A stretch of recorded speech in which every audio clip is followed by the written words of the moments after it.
వాళ్ళు రీఎగ్జామిన్ చేయండి. ఇంతకుముందు 36 lakh క్యూసెక్స్కు డిజైన్ చేసినారు.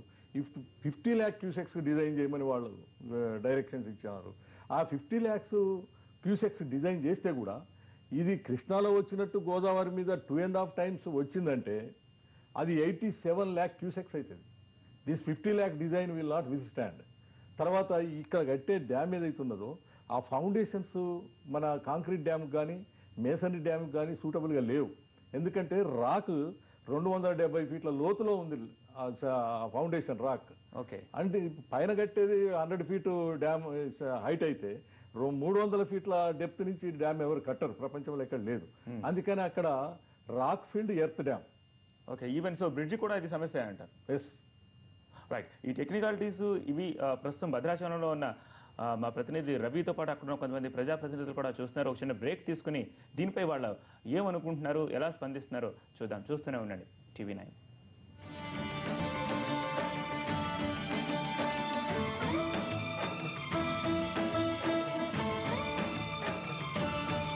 Welcome back. మా ప్రతినిధి రవిని కాంటాక్ట్ చేద్దాం. అయితే అంతకంటే ముందు వెంకటరామరెడ్డి గారు, ఇంతకుముందు ఒకటి అన్నారు మీరు, బ్రేక్ వచ్చే ప్రమాదం ఉంది, అది ఎర్త్ ఫీల్డ్ రాక్ అని చెప్పేసి. సో అదే కనుక సమస్య కనుక ఉత్పన్నం అయితే ఏం జరుగుతుంది? మీరు జస్ట్ కేవలం రిలీజ్ చేసి విడతల వారీగా వచ్చే వాటర్ గురించి ఎంత మాట్లాడుతున్నారు. What will happens? ఇప్పటి వరకు ఏమనుకుంటున్నారంటే ఇది ఓన్లీ ట్రైబల్ విలేజెస్ ముంచుతాయని అనుకుంటున్నాం. ఇప్పుడు మొన్నటి కృష్ణా రివర్ మీద వచ్చిన ఫ్లడ్ తర్వాత ఆల్ ఇంజనీర్స్ అండ్ సైంటిస్ట్స్ ఆలోచించేది ఏంటంటే ఈ రాక్ ఫీల్డ్ ఎర్త్ డ్యామ్ ఏదైతుందో ఇది ఆ వరదకు తట్టుకోదు, అది ఫెయిల్ అవుతుంది, బ్రేక్ డౌన్ అవుతుంది. దీని ఎనాలిసిస్ కూడా తెప్పించారు రూర్కీ ఇన్స్టిట్యూట్ నుంచి. దాంట్లో కూడా ఏం తెలియదంటే 50 lakh కంటే ఏవో వస్తే ఈ డ్యాము బ్రేక్ అవుతుంది. ఈ డ్యామ్ బ్రేక్ అయితే రాజమండ్రి, కొవ్వూరు, ఆ కింది ఏరియాస్ మొత్తం, సో దాదాపు 46 lakh people will be in the waters with in no time, in ½ an hour or 1 hour. అది ఏ నైట్ వస్తుందో ఎప్పుడు వస్తుందో అది తెలియని పరిస్థితి.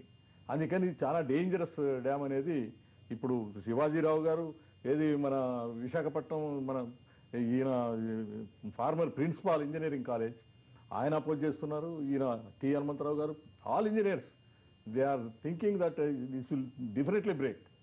ఓకే, అది ఇది రాసినాం కూడా, బుక్ కూడా ఉంది వారు రాసింది. So that I will give that copy also. ఇక్కడ ఈ ఫౌండేషన్స్ ఏది కాంక్రీట్ డ్యామ్ కానీ లేకపోతే మేసనరీ డ్యామ్కి కానీ సూటబుల్ కావు.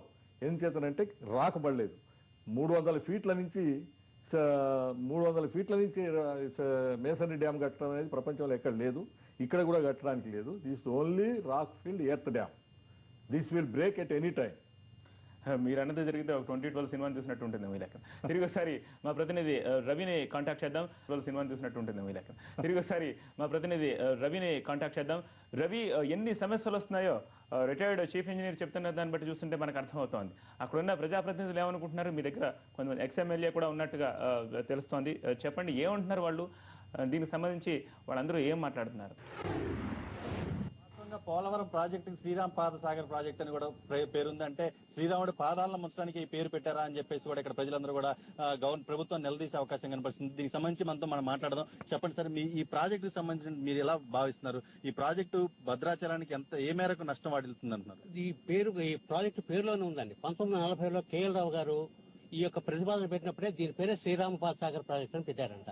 అంటే రాముల వారి పాదాల వరకు ఈ ప్రాజెక్ట్ కానీ రాముల వారి పాదాల వరకు నీళ్లు వస్తాయని చెప్పేసి దాని అర్థం.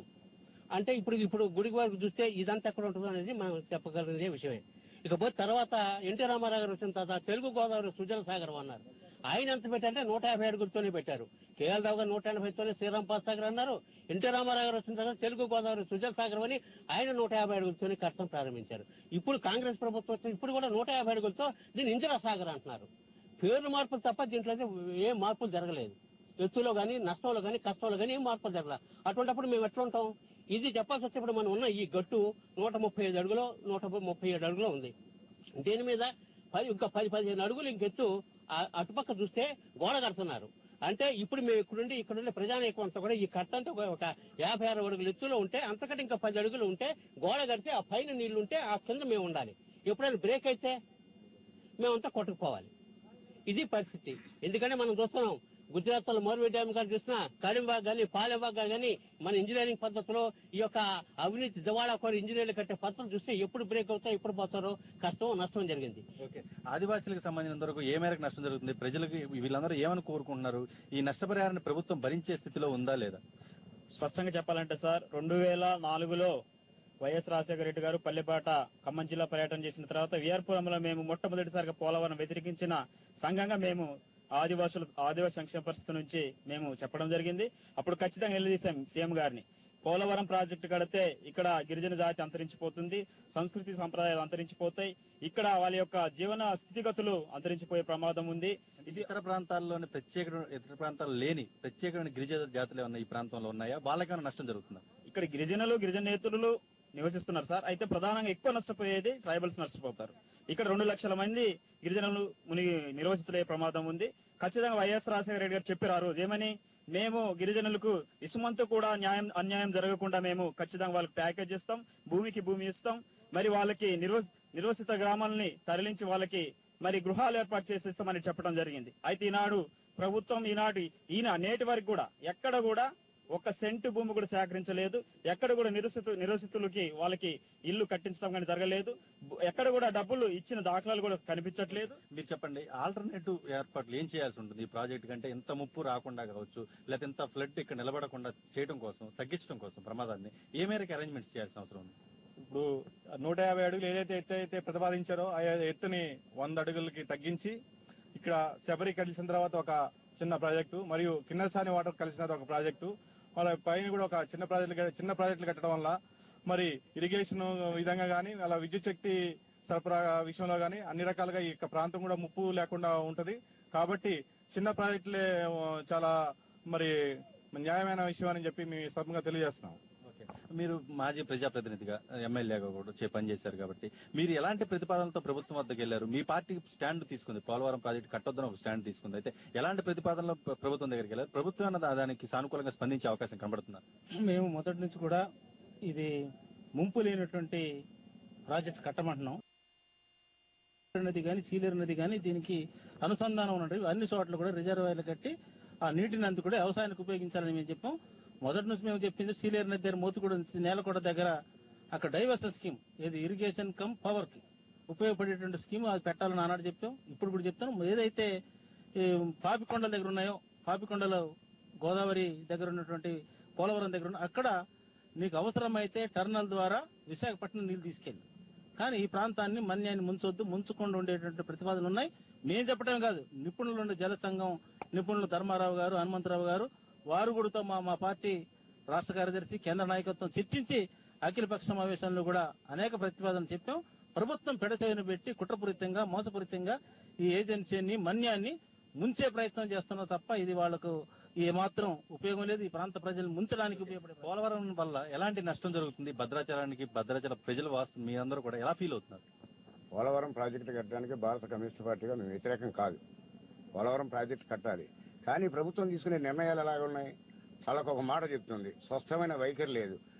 1,15,000 రూపాయలకి సారవంతమైన భూమి ఎక్కడ దొరుకుద్దా? అది న్యాయమేనా? పైగా పోలవరం బ్యాక్ వాటర్ పోవాలంటే ఖచ్చితంగా పోలవరం బ్యాక్ వాటర్ ఆగాలంటే ముప్పు తప్పాలన్నా బ్యాక్ వాటర్ వెనక్కి రాకుండాను దానికి కట్టలు నిర్మించడం ముఖ్యం, లేకపోతే మరో కర్నూలు అవుతుంది. అంతేగాని కట్టలు నిర్ణయించకుండా బ్యాక్ వాటర్ వెనక్కి రాకుండా నష్టపరిహారం కరెక్ట్గా చెల్లించకుండా పోలవరాన్ని అని మభ్యపెట్టడం అంటే కరెక్ట్ కాదు. ఎత్తు తగ్గించాలి, నష్టపరిహారం ఖచ్చితంగా ఇవ్వాలి. ఓకే, మీరు చెప్పండి. అంటే భద్రాద్రి రాముడు అదే అనుబంధంగా కూడా చాలా పర్ణశాల ఇలాంటి చారిత్రక ప్రాధాన్యత ఉన్నటువంటి ఉన్నాయి. ఇట్లాంటి సందర్శకులు వచ్చేటటువంటి ఈ కార్యక్రమాలు అంటే భక్తులు పెద్ద ఎత్తున వస్తున్నప్పుడు ఇట్లాంటి వాటికి ఇంకా అనుబంధంగా ఉన్న వాటికి కూడా నష్టం జరుగుతుందా? ఎక్కడెక్కడ ఉన్నాయి, ఏమేమి మనం కోల్పోవాల్సి వస్తుంది ఈ ప్రాజెక్ట్ మూలంగా? ఖచ్చితంగా నష్టం కలుగుతుందండి. దుమ్ముగూడెం దగ్గర ఆత్మారాముడు ఉన్నారు, మరి కొంచెం శ్రీరామగిరి అని శృంగార రాముడు ఉన్నారు. ఇట్లా ఈ క్షేత్రాలు చిన్న చిన్న క్షేత్రాలు ఉన్నాయి. ఇవన్నీ కూడా కనుగొమరుగవుతాయి. అంటే అంతా రామమయం అని చెప్పేసి ఇంత కన్నాను. ఇదంతా ఈ రామమయం అంతా ఈ మాయమయ్యేటట్టుగా కనిపిస్తుంది. ఇటువంటిది ప్రభుత్వం ఖచ్చితంగా ఈ సందర్భంగా తగిన చర్యలు తీసుకొని ఇటువంటి ముప్పు జరగకుండా చూడాలని కోరుతుకుంటాను. మీరు అర్చకులుగా కానీ లేకపోతే దేవస్థానం తరపు నుంచి కానీ ప్రభుత్వం దృష్టికి తీసుకెళ్లారు. ఎంత ప్రాధాన్యత కలిగినటువంటి ఆలయాలన్నీ కూడా కనుమరుగవుతున్నాయి. దీన్ని భవిష్యత్ తరాలకు కూడా మన వారసత్వ సంపద అందించలేని పరిస్థితి ఏర్పడుతుందని ఏమైనా చెప్పగలిగారా మీరు? ఖచ్చితంగా చెప్పాలి అనుకుంటున్నామండి. గతంలో ఈ పోలవరం గురించి కొన్ని మన